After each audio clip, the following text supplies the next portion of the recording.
Electric field due to infinite rod और we can say infinite wire. ठीक है, देखिए इनफाइनाइट एक रिलेटिव टर्म होती है। कैसे? देखिए कि यही फाइनाइट रोड किसी पॉइंट के लिए हो सकता है इनफाइनाइट हो जाए। जैसे सपोज करिए कि मैं इस बोर्ड से चिपक गया, तो अगर मैं ऊपर देखूंगा तो मुझे ऊपर का पॉइंट नजर नहीं आ रहा और न मुझे नीचे का पॉइंट नजर आ रहा, तो मेरे लिए ये बोर्ड या ये जो वॉल है यही क्या बन गई? इनफाइनाइट। बेसिकली आप किसी स्ट्रक्चर के इतना पास हैं कि उसका आप ऊपर का एंड नहीं देख पा रहे, नीचे का एंड नहीं देख पा रहे, तो वही स्ट्रक्चर आपके लिए क्या हो गई? इनफाइनाइट। तो बेसिकली इनफाइनाइट रॉड या इनफाइनाइट वायर के वजह से इलेक्ट्रिक फील्ड कितना होता है, इसी को अपन कैलकुलेट करना चाहते हैं। तो देखिए इस पॉइंट P से, ये जो पॉइंट P है, इससे अगर मैं ऊपर ही ऊपर वाले पॉइंट को मिलाऊंगा तो वो भी इन्फिनिटी पे मिलेगा और नीचे वाले पॉइंट को मिलाऊंगा वो भी इन्फिनिटी पे मिलेगा। That means θ1 is equal to θ2 is equal to 90 degree. तो देखिए E परपेंडिकुलर कितना आया?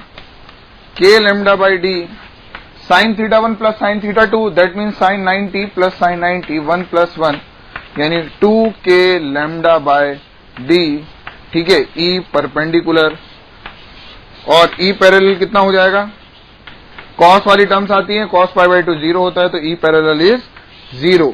इसका मतलब है कि अगर मेरे पास कोई इनफाइनाइट रॉड है या इनफाइनाइट वायर है तो उसके वजह से किसी भी परपेंडिकुलर डिस्टेंस वाले पॉइंट पे जो इलेक्ट्रिक फील्ड होगी वो इनफाइनाइट वायर की कैसी होगी? Perpendicular 2k lambda by D या 2k लैम्डा बाय आर। ये बहुत यूज होता है, सबसे ज्यादा यूज यही होता है बेसिकली।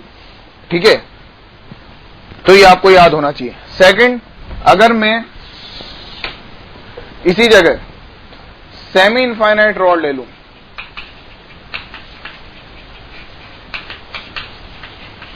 या सेमी इनफाइनाइट वायर, तो इसका मतलब हुआ कि मुझे एक एंड तो दिखाई दे रहा है,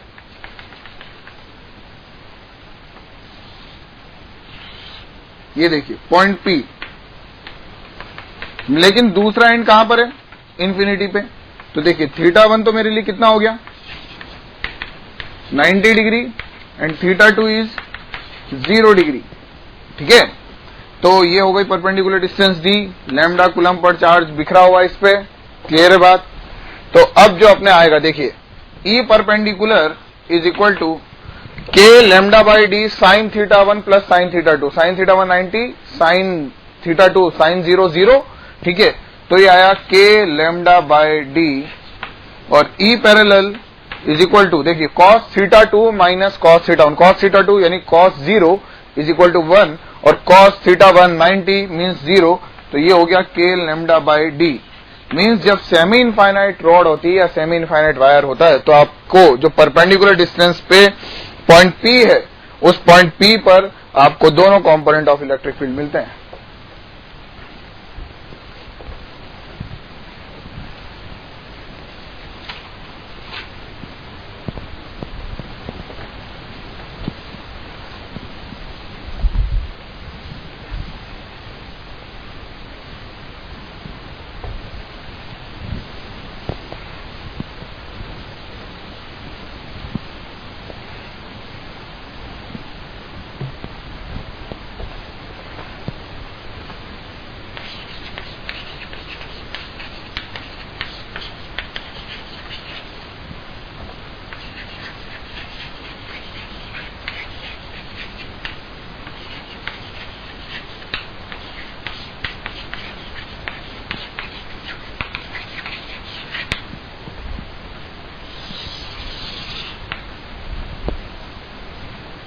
हम इलेक्ट्रिक फील्ड कैलकुलेट करना चाहते हैं रिंग के वजह से। रिंग पे चार्ज बिखरा हुआ है लैम्डा कूलम पर मीटर के अकॉर्डिंग। ठीक है, तो उस रिंग को अगर मैं ऐसे रख दूं तो उसकी ये एक्सिस जो है उस एक्सिस पर मैं इलेक्ट्रिक फील्ड कैलकुलेट करना चाहता हूं।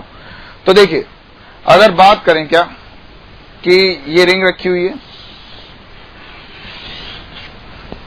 इस रिंग की एक्सिस पर इलेक्ट्रिक फील्ड कैलकुलेट करना चाहते हैं। ठीक है, रिंग पे चार्ज बिखरा हुआ है आपके लैम्डा कूलम पर मीटर के अकॉर्डिंग। कितने डिस्टेंस मान लेते हैं? डिस्टेंस है अपने पास x डिस्टेंस पे इलेक्ट्रिक फील्ड बतानी है।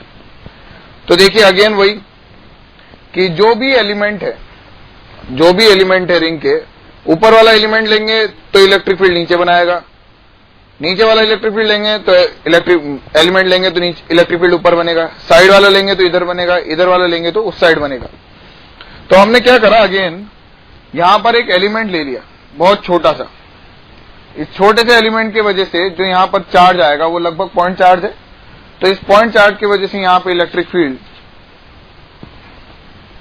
DE इज इक्वल टू, देखिए अगर मैंने यहां पर DL लिया है, एलिमेंट कितना लिया है DL, तो इसमें जो चार्ज आएगा DQ इज लैम्डा DL। ठीक है, तो जो यहां पर इलेक्ट्रिक फील्ड बनेगा छोटा सा वो कितना बनेगा K DQ, और इस डिस्टेंस को ले लेते हैं R अपॉन R स्क्वायर।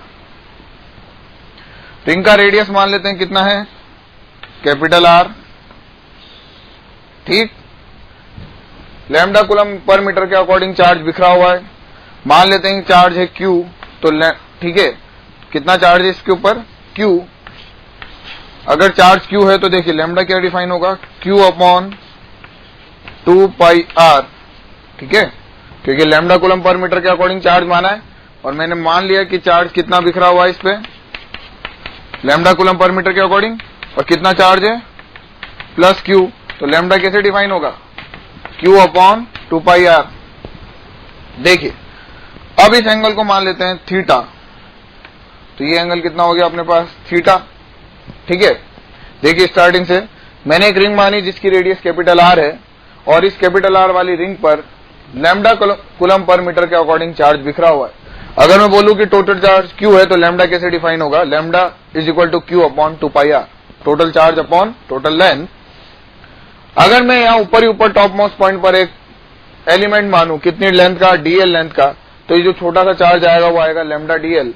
अगर ये जो पॉइंट चार्ज बना है सिमिलरली ऐसा का ऐसा ही पॉइंट चार्ज यहां पर बनेगा, तो देखिए उसके वजह से इलेक्ट्रिक फील्ड ऊपर जाएगा। तो अगर मैं आपसे बात करूं कि इस D के कितने कंपोनेंट हो रहे हैं, 2, देखिए एक इधर और एक परपेंडिकुलर।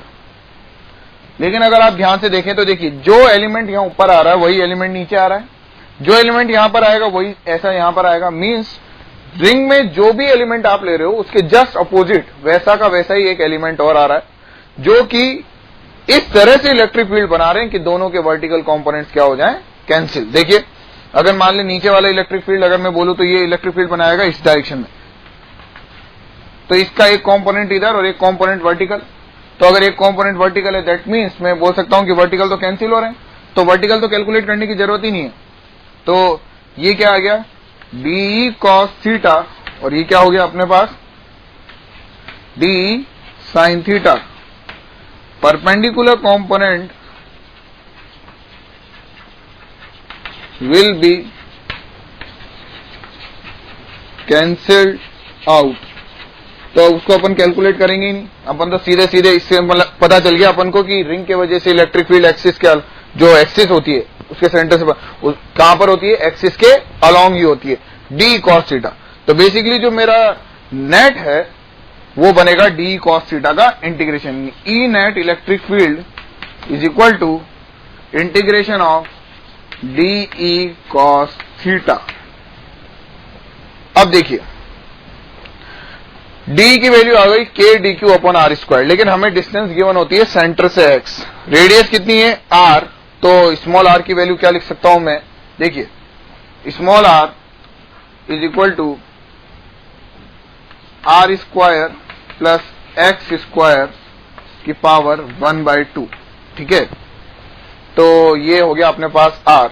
और अगर मैं cos थीटा की वैल्यू लिखूं तो देखिए cos थीटा कितना हो गया, cos थीटा हो गया अपने पास बेस अपॉन हाइपोटेनियस यानी बेस x बाय r। तो देखिए DE की वैल्यू कितनी आई अपने पास, K DQ upon R square, यानी K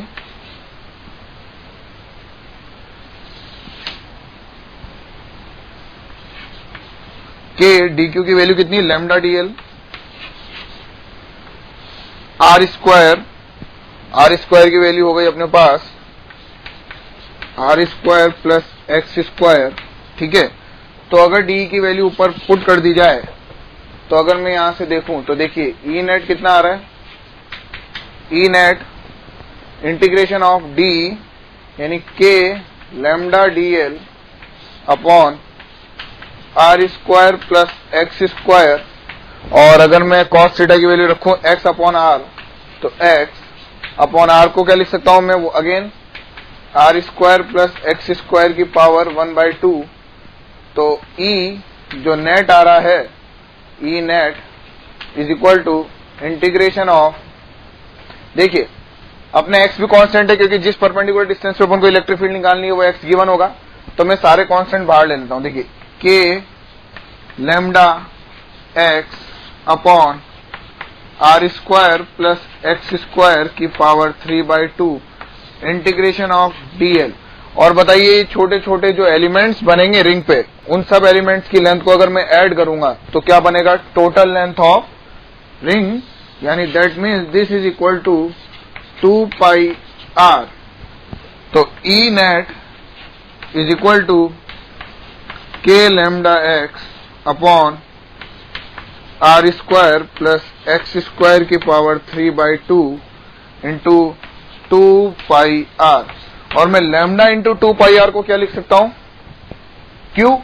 तो e net is equal to के q x upon are square plus x square की पावर 3/2 along the axis। जो इलेक्ट्रिक फील्ड आई वो आई अपने पास के q x upon under root are square plus x square की power 3/2 along the axis. Means जो electric field है वो किसी भी एक्स डिस्टेंस पर किस एक्सप्रेशन के अकॉर्डिंग दी जाती है, k q x upon are square plus x square की पावर 3/2, और उसकी डायरेक्शन किधर होगी, अलॉन्ग द एक्सिस। अगर ये पॉजिटिव चार्ज है तो दूर, रिंग से दूर की तरफ, और अगर ये नेगेटिव चार्ज होता तो इलेक्ट्रिक फील्ड कैसे होती है, रिंग के पास की तरफ। ठीक है, अब देखिए ये तो अपन ने डेराइव कर लिया रिंग का एक्सप्रेशन। अगर मैं इसी के लिए बात करूं क्या कि इसके सेंटर पे इलेक्ट्रिक फील्ड कैसा होगा और इसके ग्राफ वगैरह के बारे में बात करें तो देखिए कैसा होगा।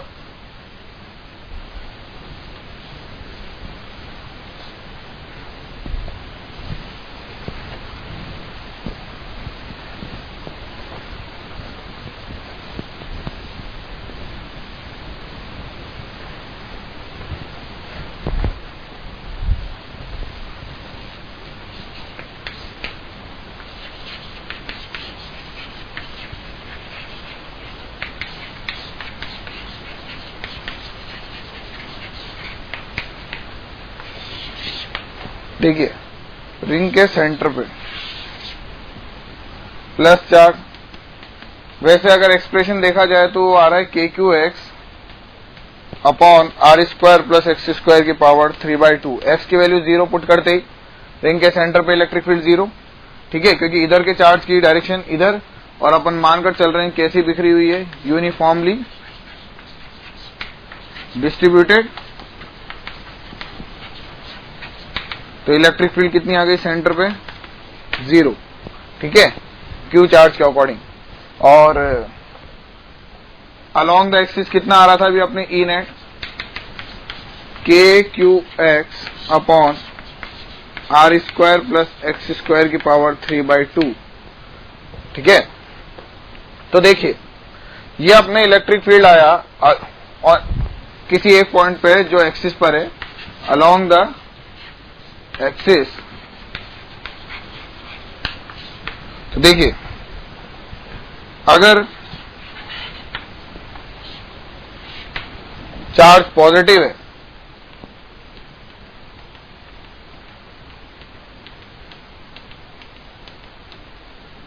तो इलेक्ट्रिक फील्ड की डायरेक्शन होगी इस साइड, किसी भी एक्सिस वाले पॉइंट पे। ठीक है,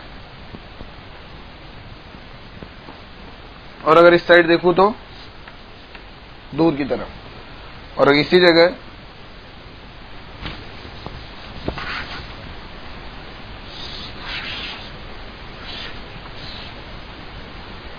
नेगेटिव चार्ज बिखरा हो तो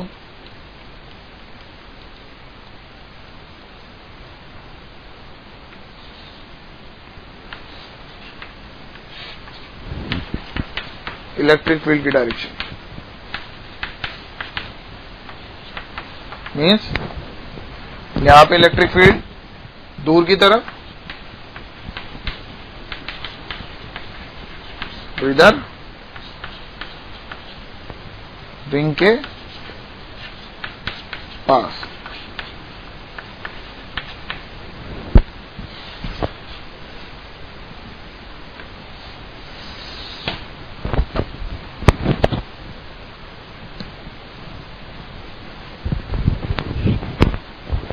अब देखिए, अगर मैं बोलना चाह रहा हूं फॉर मैक्सिमम इलेक्ट्रिक फील्ड, ठीक है, तो मैं इसको डिफरेंशिएट कर दूं d E net by d x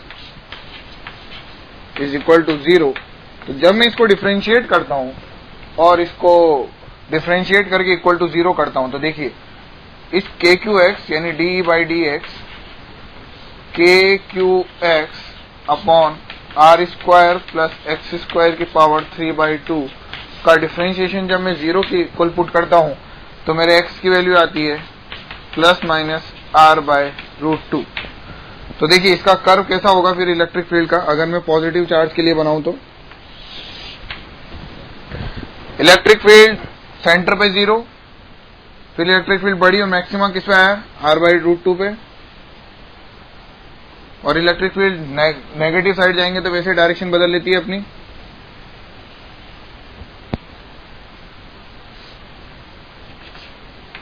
minus r/√2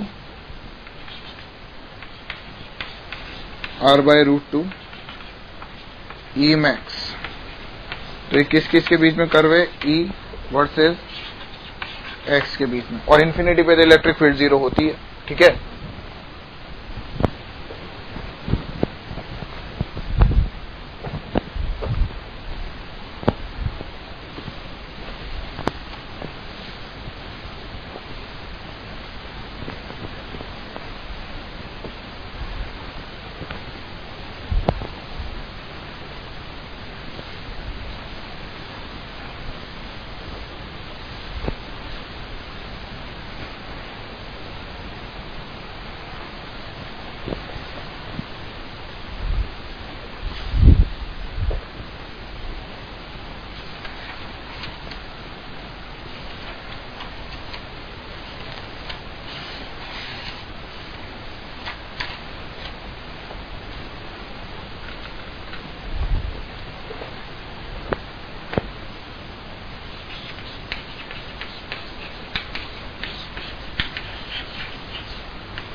अब हम इलेक्ट्रिक फील्ड कैलकुलेट कर रहे हैं उसकी एक्सिस पर।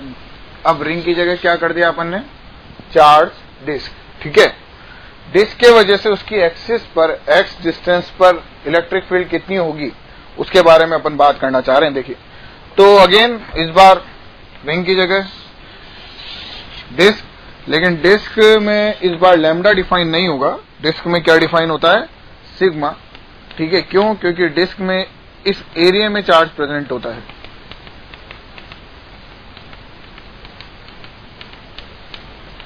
सरकमफेरेंस की जगह उसके एरिया में चार्ज प्रेजेंट है। तो देखिए डिस्क को तोड़ने का तरीका होता है आर पे जाकर डी आर मोटाई की एक रिंग। तो वही अपन ने यहां पर किया क्या कि स्मॉल आर पे गए, पे जाकर एक डी आर मोटाई की एक रिंग बना ली। देखिए कैसे, इसको ये 3D है इस वजह से थोड़ा अजीब सा दिख रहा होगा, बाकी एक्चुअल में ये है ऐसे। देखिए अगर मैं इसको सामने से देखूं, यहां से इस पॉइंट से, मीन्स फ्रंट से, तो मेरे को ऐसी नजर आएगी कि मैंने ये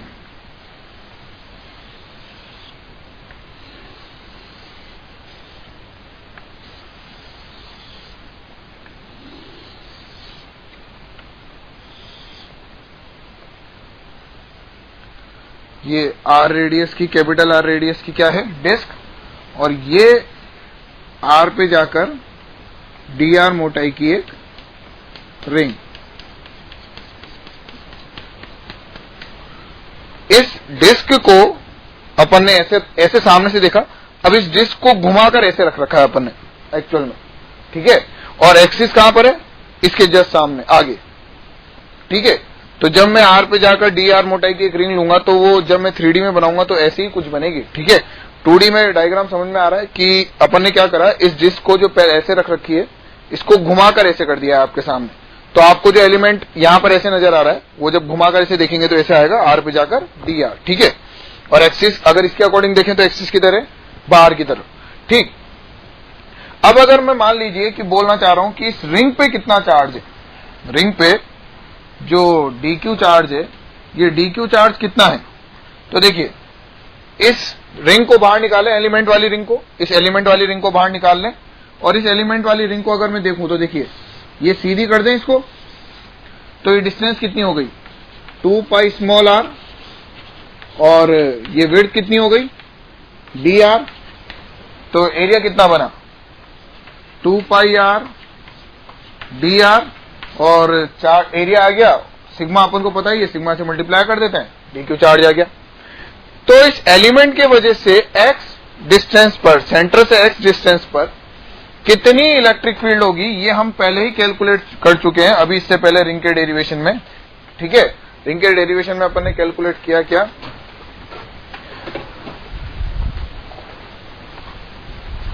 कि जो हमारा इलेक्ट्रिक फील्ड होता है रिंग के वजह से वो कितना होता है? KQX upon R² plus x² की पावर 3/2।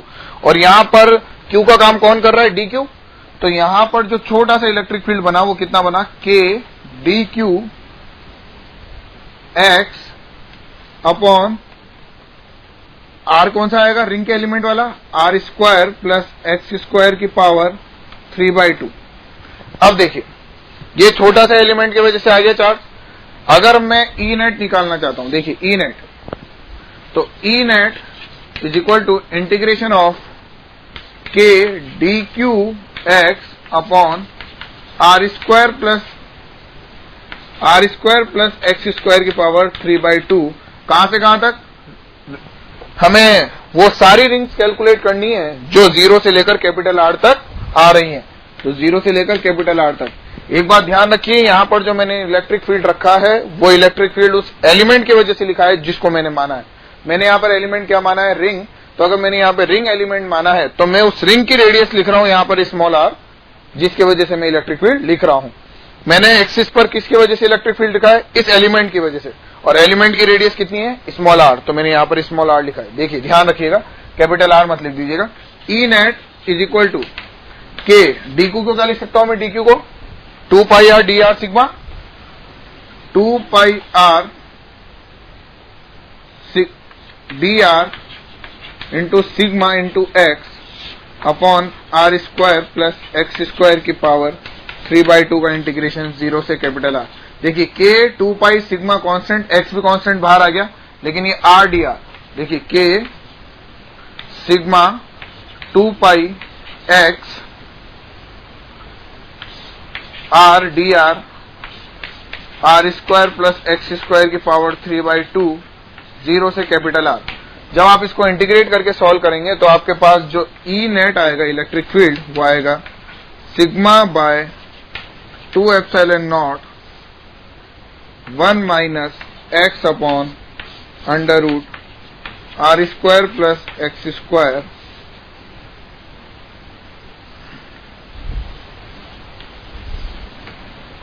along the axis।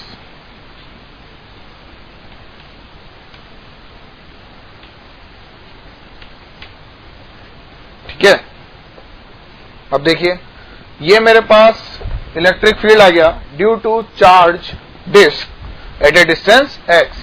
ठीक है, अगर मान लीजिए ये जो पॉइंट है x ये डिस्क के काफी पास हो तो वो क्या डिस्क उस पॉइंट के लिए एक इनफाइनाइट शीट की तरह काम करेगी। मीन्स मैं ये बोल सकता हूं क्या कि अगर ये x की वैल्यू डिस्क की रेडियस के कंपैरिजन में बहुत कम है तो यही डिस्क उसके लिए पॉइंट के लिए किसका काम करेगी? इनफाइनाइट शीट का। तो अपन बात करते हैं electric field due to infinite sheet, मतलब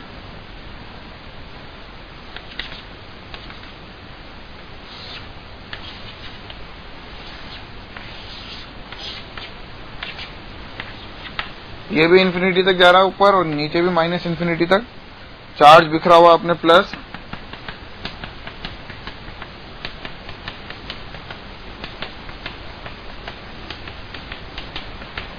तो अपन क्या बोल सकते हैं, इस डिस्क से परपेंडिकुलर डिस्टेंस पे यहां पर कितना इलेक्ट्रिक फील्ड होगा। तो देखिए R is very very greater than X, तो disc will behave as an infinite sheet for the point P। ठीक है, तो देखिए E नेट जो आ रहा है उसमें अगर मैं नीचे से X कॉमन ले लू, देखिए ना electric field E is equal to sigma by 2 epsilon naught. अगर मैं नीचे से, देखिए R बहुत बड़ा है, अगर R की वैल्यू कॉमन ले ली जाए, X की वैल्यू कॉमन ले ली जाए, तो R square by X square, X को डिवाइड कर दीजिए, 1 माइनस 1 अपॉन अंडर रूट, देखिए 1 प्लस R बाय X का होल स्क्वायर।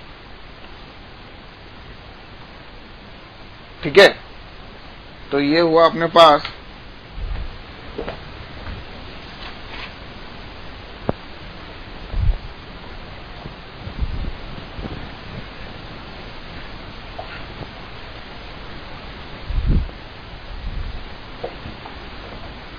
देखिए अपने पास एक्सप्रेशन क्या था,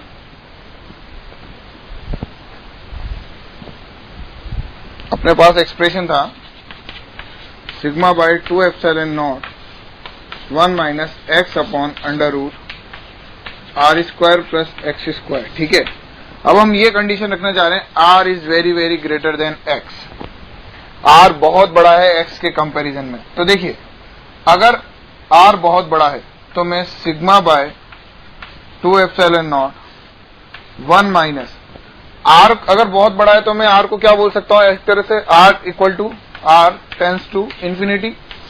तो अगर मैं R टेंस टू इंफिनिटी बोल सकता हूं तो देखिए R को अगर मैं इंफिनिटी रखूंगा, X तो बहुत छोटा है ही चलिए, तो अगर R इंफिनिटी रखूंगा तो ये 1 बाय इंफिनिटी वाली टर्म बनी, तो ये हो गया 0। तो हमारे पास जो इलेक्ट्रिक फील्ड आया वो आया sigma by 2 epsilon naught perpendicular to the surface.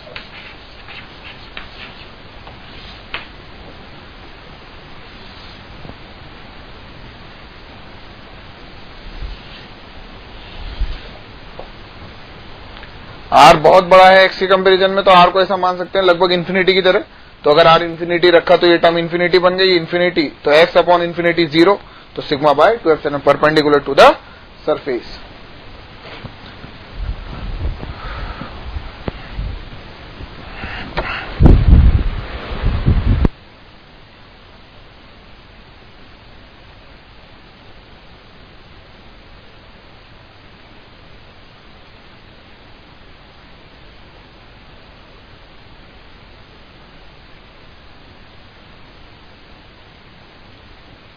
अपन देखते हैं इलेक्ट्रोस्टैटिक पोटेंशियल एनर्जी।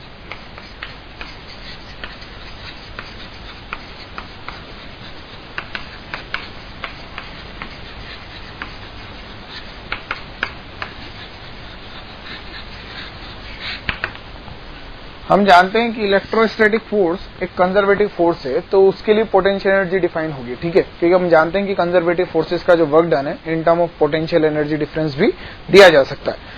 तो बेसिकली उसी के बारे में बात करते हैं कि जब अपन दो चार्जेस को पास ला रहे हैं, दूर ला रहे हैं, तो उनके अंदर जो टेंडेंसी होती है मूव करने की, वो टेंडेंसी कहां से आई।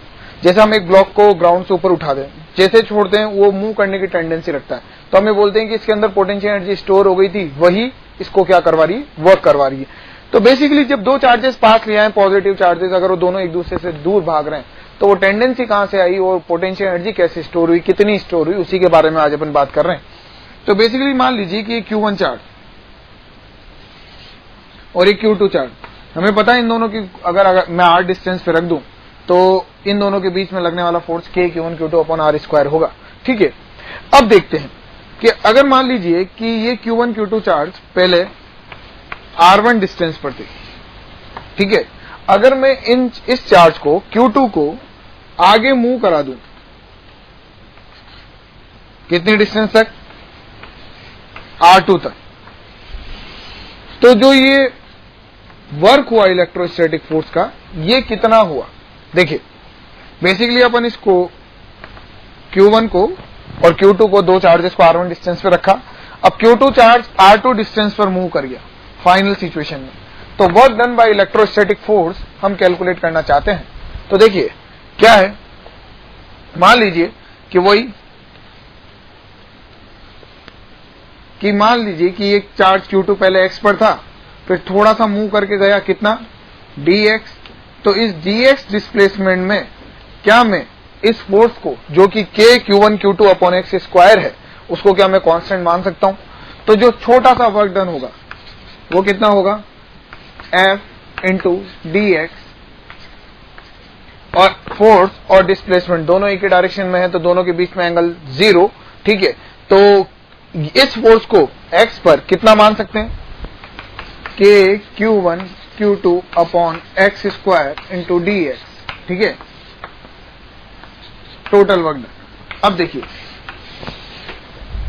अगर मैं इसको इंटीग्रेट करूं, कहां से कहां तक वर्क डन कैलकुलेट करना है, R1 से R2 तक, तो work done is equal to k Q1 Q2 1 by x square का माइनस 1 बाय एक्स, तो ये हो गया 1 upon R1 minus 1 upon R2, ठीक है। अब देखिए पोटेंशियल एनर्जी के जो वर्क डन होता है, क्या उस वर्क डन को क्या मैं in term of potential energy क्या लिख सकता हूं, U initial minus U final is equal to k Q1 Q2 upon 1 upon R1 minus 1 upon R2। If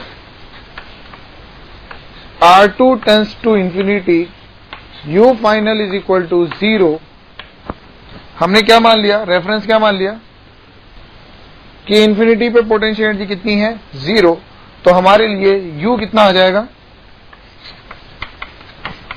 k Q1 Q2 upon R1। इसका मतलब है कि अगर दो चार्जेस, देखिए if two charges placed at a distance r, then the potential energy of the system is k Q1 Q2 upon r, where Q1 Q2 should be put along with sign, and this potential energy defined when we assume the initial potential energy at infinity is equal to 0, ठीक है। तो इसके लिए इस potential energy के फॉर्मूले को use करने के लिए दो पॉइंट्स जरूर ध्यान रखें। क्या, वन इज कि Q1 Q2 should be put along with sign, and the reference point where potential energy is 0 is placed at infinity.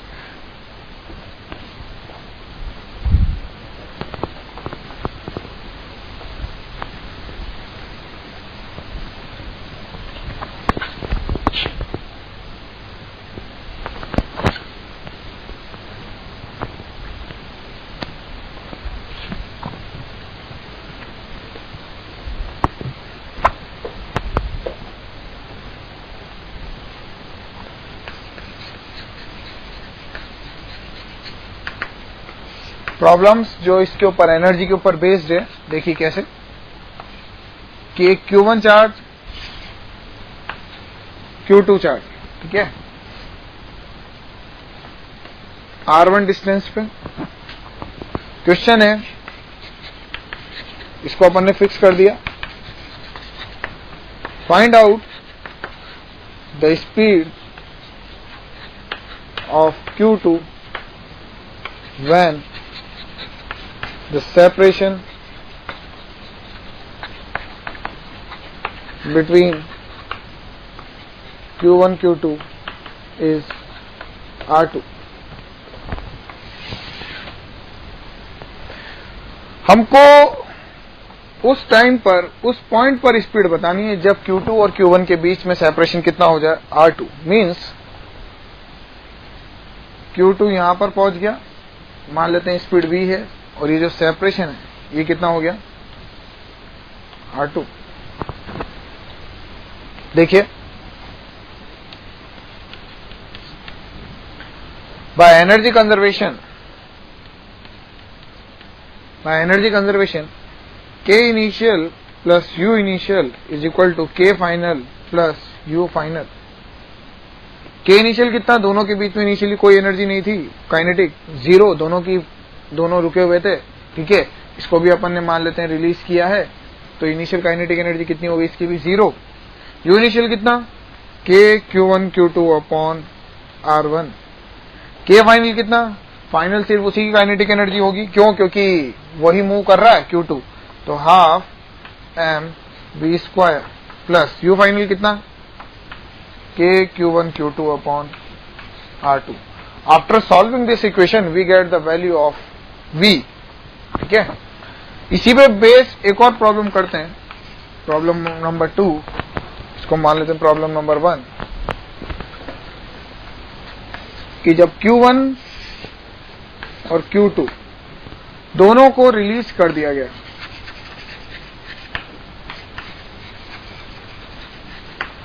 R1 distance, ठीक है, R1 डिस्टेंस पर है, इसका मास मान लेते हैं M1, इसका मास मान लेते हैं M2।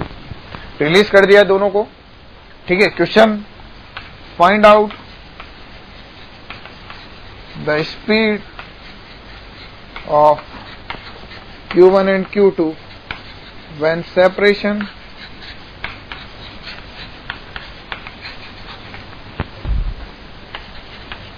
between them is R2। देखिए, यहां पर दोनों ही चार्ज पार्टिकल्स रिलीज किए गए हैं, दोनों एक दूसरे पे जो फोर्स लगा रहे होंगे वो फोर्स, अगर मैं इन दोनों को सिस्टम मानूंगा तो कैंसिल आउट हो जाएंगे, क्योंकि एक पे अगर पॉजिटिव लग रहा है तो दूसरे पे नेगेटिव। मींस अगर मैं इनके फोर्सेस के बारे में बताऊं तो देखिए, इस पे लगेगा फोर्स इधर और इस पे लगेगा फोर्स इधर। तो अगर मैं बात करूं कि force, net force on a system F net equal to zero, F net equal to zero, तो बेसिकली अगर नेट फोर्स सिस्टम पे जीरो है तो मैं क्या मान सकता हूं, F net is equal to zero.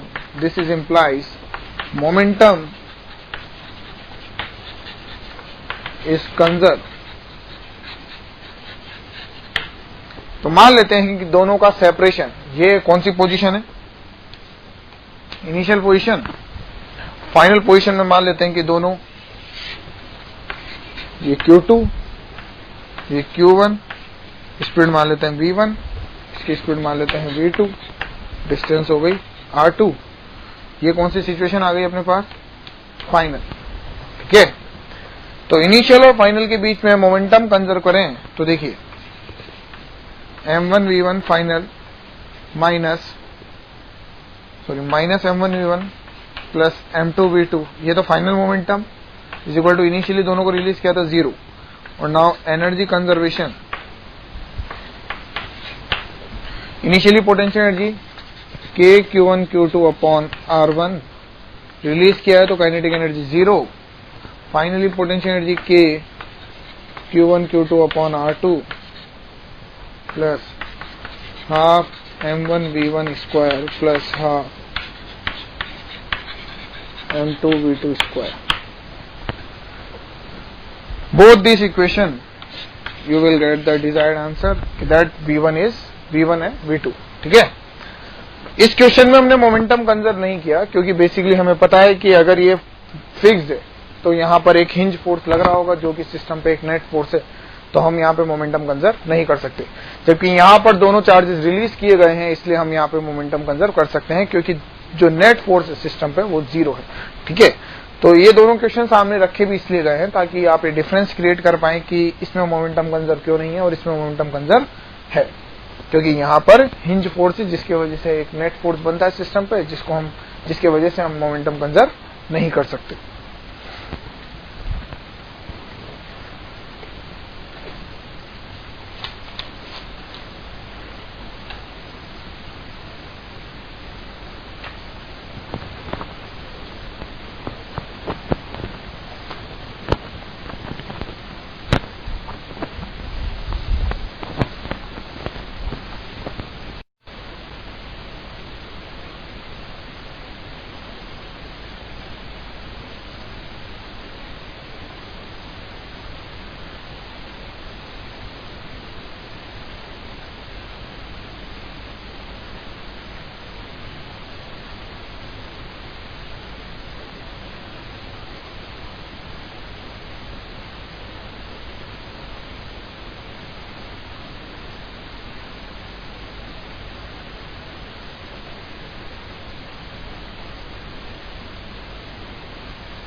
वो स्टोर्ड पोटेंशियल एनर्जी कितनी है, ए।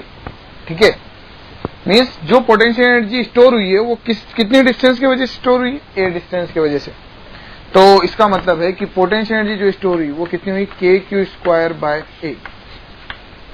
अब जब मैं एक और थर्ड चार्ज लेकर आऊंगा तो उसको मैंने यहां पे रखा। ठीक है, तो इस चार्ज को लाने में मेरे को इन दोनों के अगेंस्ट वर्क करना पड़ा, इन दोनों के इलेक्ट्रिक फील्ड के अगेंस्ट। तो मीन्स अब जो ये क्यू चार्ज है वो इन दोनों से पोटेंशियल एनर्जी बनाएगा सिस्टम। कैसे, के q square by a plus k q square by ए। तो देखिए मैं इन टर्म्स को कैसे नाम दे सकता हूं कि ये पोटेंशियल एनर्जी स्टोर हुई और इनको नाम दे देते हैं 1 2 3। ये पोटेंशियल एनर्जी स्टोर हुई 2 की 1 के वजह से, ये हुई 3 की 1 के वजह से, और ये हुई 3 की 2 के वजह से। तो बेसिकली पोटेंशियल एनर्जी जब लिखें अपन किसी सिस्टम की या किसी पार्टिकल सिस्टम की, तो एक चार्ज को लाने में, पहले वाले को लाने में कोई वर्क नहीं करना पड़ा, कोई पोटेंशियल एनर्जी स्टोर नहीं। दूसरे को लाए पहले के अगेंस्ट, जब तीसरे को लाए तो पहले 2 के अगेंस्ट वर्क करना पड़ा। तो this is the potential energy of the particle system. अगर मैं इस जगह स्क्वायर ले लूं,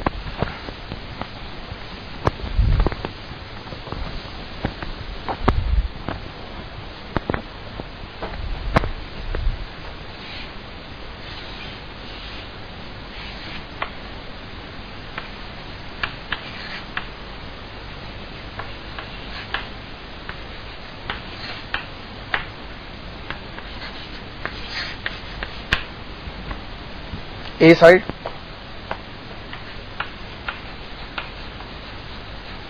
देखिए पोटेंशियल एनर्जी में कितनी टर्म आएगी, U21 U32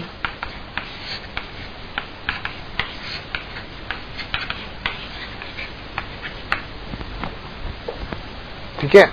तो बेसिकली जो पोटेंशियल एनर्जी होगी सिस्टम की कितनी हो गई, के क्यू स्क्वायर बाय ए। जब तीसरे को लाए तो पहले से डिस्टेंस √2 है, ये डिस्टेंस कितनी हुई, √2 है। ठीक है, तो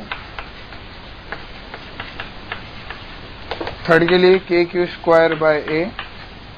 फोर्थ को लेकर आए तो थर्ड और 1 से तो डिस्टेंस वही है, के क्यू स्क्वायर बाय ए। 2 से डिस्टेंस हो गई, के क्यू स्क्वायर बाय √2 है, प्लस थर्ड की वजह से के क्यू स्क्वायर बाय ए। कितना हो गया, 1 2 3 4, 4 टर्म्स के क्यू स्क्वायर बाय ए की,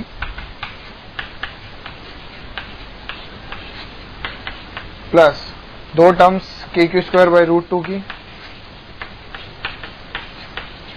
तो पोटेंशियल एनर्जी जो सिस्टम की स्टोर हुई वो के क्यू स्क्वायर बाय ए।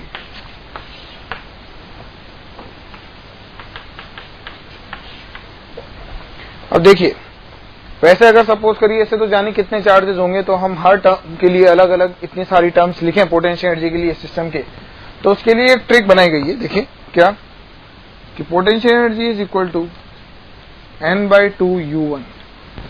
कैसे, सुनिए, इसको स्क्वायर के लिए एप्लीकेबल करते हैं कि n यानी नंबर ऑफ चार्जेस कितने, 4, तो 4/2। u1 का मतलब है कि किसी भी एक चार्ज की पोटेंशियल एनर्जी बाकी 3 की वजह से कितने होगी, k q square by a plus k q square by a plus k q square by √2 है। इसकी, इन दोनों की, इन दोनों की और इन दोनों की, किसी भी एक चार्ज की बाकी 3 की वजह से। तो ये कितना आ गया, 2, ऊपर से आया 2 कॉमन।